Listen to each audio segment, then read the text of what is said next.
telling myself, okay, well, this is actually going to cut through. I understand we live in a crazy age. I understand there is a personality cult. I understand all of these things, but so many of those people who have not wanted to face the truth about January the 6th respect cops, respect law enforcement officers, and will listen to this, and at least they will be afforded a bare minimum of respect. And yet on other networks, you actually had people saying January 6th was much ado about nothing, and, well, that these police officers were just actors.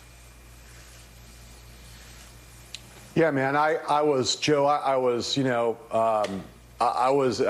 I've been watching congressional hearings for 30 plus years. I know you've been watching them for about that long, and I don't think I've ever seen anything like it in terms of its, in terms of just one's emotional, visceral reaction to it. Never seen anything like it, and I've never felt more like I've always respect people who come forward and tell the truth. These people, you're in the presence of genuine heroes, and I felt, grateful and humbled by their sacrifice, and kind of in awe in some ways of what they withstood, and that they're still here and able to even talk about it without, literally just dissolving into puddles, given what the trauma, what they went through. And then, you said other networks, right?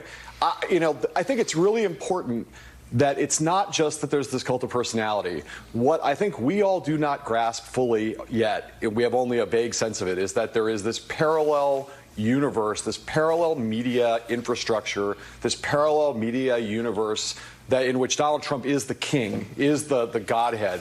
But it just means that there are tens of millions of Americans now.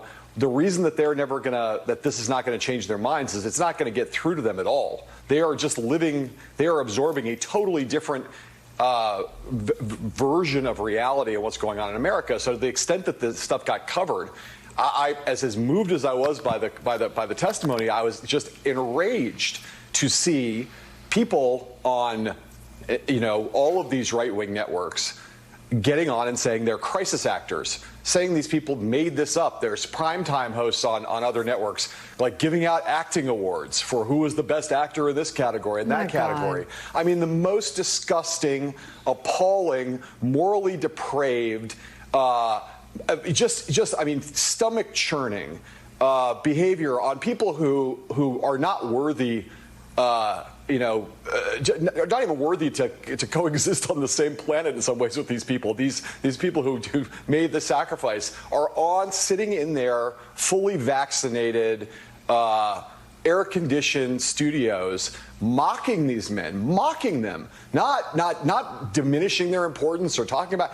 I'm talking about openly mocking their sacrifice and their service, calling them crisis actors, calling them, saying they fabricated all this, apparently made it all up, and then others, Joe, as you know, some people who used to have some respect in this business, coming on television and saying, it was much ado about nothing. This was a largely peaceful protest, going back to that same trope that's been trotted out now by some of these nutty right-wing members of Congress and the former president, that like, hey, nothing to see here. This is a day at the park, even in the face of all of the video evidence and in the face of this powerful testimony.